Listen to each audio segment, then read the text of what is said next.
Connection, to boil it down, is a detective movie. It's about two cops in Brooklyn who stumble across a cocaine or heroin deal that they want to bust. They start tailing guys, start trying to figure out what's going on, and in the end, bust them. That's the essential plot of French Connection. This movie rocks.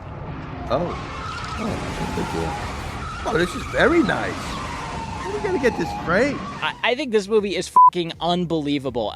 It is one of those movies that you can tell he really put a lot into, and the crew and the cast really put a lot into.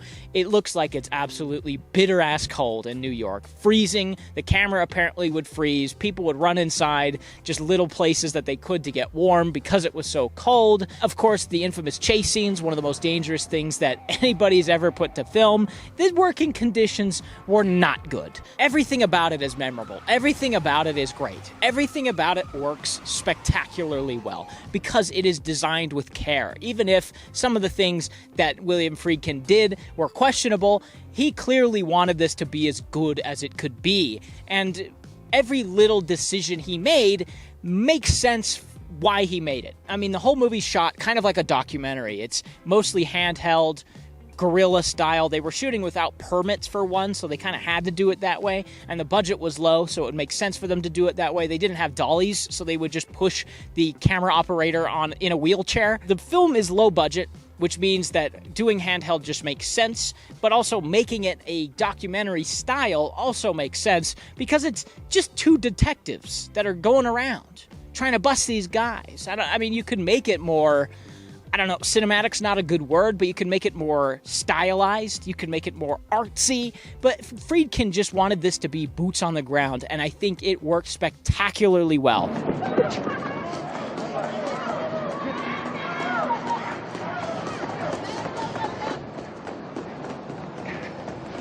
New York is like a disgusting shithole.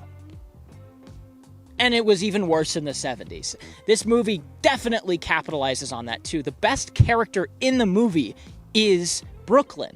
It's so grungy and gross, and you can get a good feeling of this world through how it's shot. They're obsessive, and that's a big part of the movie, is this obsession from Gene Hackman, who's great in it. And Roy Schneider, I think is his name, Schneider? He's great too. The performances are great. William Friedkin's direction is great. It just captures the feeling that it's going for so flawlessly. The music, it's like kind of creepy, eerie jazz that both encapsulates the feeling of New York while also showing its underbelly. I don't know, everything just works. It's hard to describe.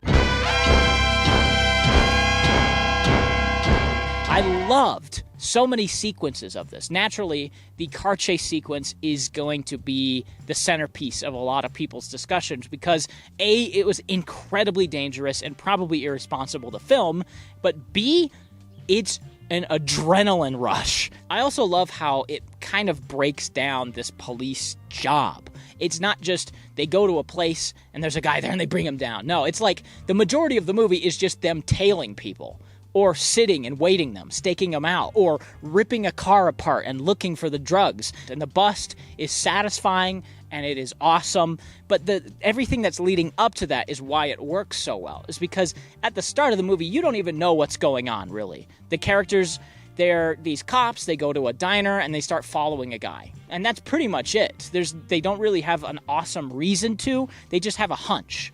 One of the cops just has a hunch, and that's a big part of the movie, too. All winter long, I gotta listen to him gripe about his bowling scores.